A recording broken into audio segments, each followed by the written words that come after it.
Otep à tous, bien-aimés frères et sœurs. Enfin, une bonne nouvelle venant de la RDC. Les carottes sont cuites pour le M23 et l'AFC. Eh oui, sous la pression intense de nos patriotes, les Wazalendo, les amis, Bukavu a été quasiment récupéré. C'est la débandade totale. Beaucoup de M23 envoyés au repos éternel. Entre eux, ils se disputent. Entre eux, ils se battent. Parce que ils accusent leur gouverneur. Le gouverneur que eux, ils ont placé là-bas. Quand ils ont pris Bukavu, ils ont placé des institutions. Ils accusent ce gouverneur-là d'avoir laissé rentrer les Wazalendo. Non, les Wazalendo ont fait pression. Les Wazalendo ont déclaré que nous, que Kagame soit mort ou vivant, ce n'est pas notre problème. Nous, notre problème, c'est récupérer nos terres. Il faut chasser tous ces gens-là de notre territoire. Les amis, Kabare est tombé ce matin. Nous sommes déjà dans... C'est un quartier, en fait, de Bukavu. Kabare, Katana, pareil. Vous avez aussi Bagira, hein, La Beauté, tout. C'est-à-dire que le Bukavu est pratiquement, il n'y a plus rien. Les gars n'ont pas pu tenir.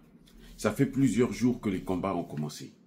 Mais là, cette soirée, cette nuit, nous sommes arrivés à l'entrée des Wazalendo dans Bukavu complètement. Au moment où je suis en train de réaliser cette vidéo, il est 21 h au niveau des États-Unis. Ces gens-là étaient, aux dernières nouvelles, ils avançaient vers le gouvernorat. Alors, pour ceux qui ont dit, ceux qui nous ont fait croire que l'Amérique était venue pour sauver le Congo, qu'ils se leurrent. C'est bien que Tshisekedi signe des partenariats avec les États-Unis. Ça, moi, je n'ai pas de problème pour ça. Mais la paix, ce sera le rôle, le travail des Congolais eux-mêmes. Il faut bouter hors du territoire congolais tous ces Rwandais, surtout ceux qui sont venus dans le cadre du mixage, brassage. Le Congo doit refaire tout, revoir tout, et puis commencer à prendre des dispositions pour arriver à ce qu'on puisse avoir la vraie paix. Si vous attendez les Américains, ça ne arrivera pas. Vous voyez, les Américains ont lâché l'Ukraine. Vous voyez, les Américains n'arrivent pas à tenir en Israël. Trump a beau intimider l'Iran. L'Iran continue aujourd'hui là encore. L'un des plus grands centres de recherche scientifique et militaire du pays du fils de l'oncle Sam a été bombardé.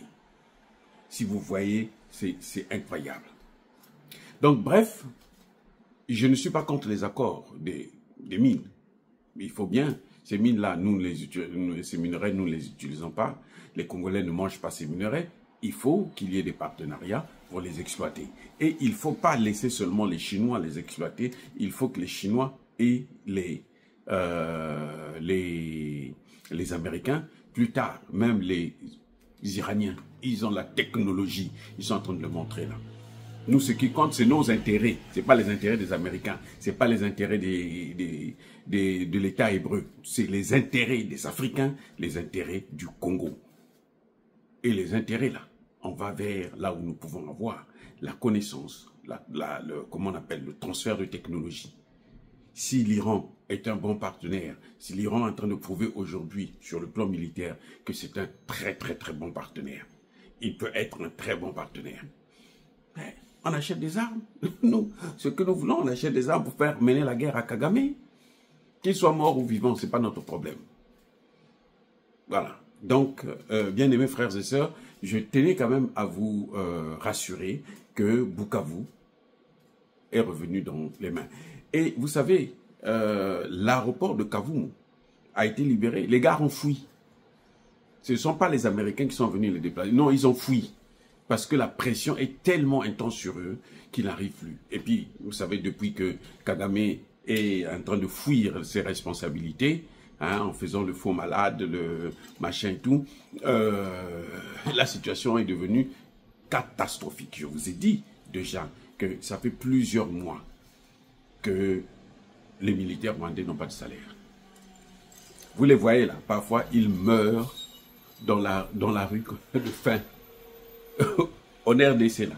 C'est pour ça qu'ils sont tellement furieux qu'ils massacrent les gens comme ça, comme des lapins. Mais, en tout cas, les Wazalendo, bien que l'armée, les FARDC sont toujours en train de respecter le cessez-le-feu. Hein. Oui. Quand ils abandonnaient le territoire là, ils n'avaient pas attendu le gouvernement. Mais maintenant, ils sont en train de suivre, ils attendent le mot du gouvernement. Donc, ils continuent à respecter le cessez-le-feu. Mais les Wazalendo sont en train de faire le travail et nous les saluons, nous les félicitons, nous les encourageons. Nous sommes avec eux ensemble. Nous vaincrons. Les amis, encore une fois de plus, soyez bénis, abondamment bénis par le Dieu des Kémites et par nos ancêtres angélisés.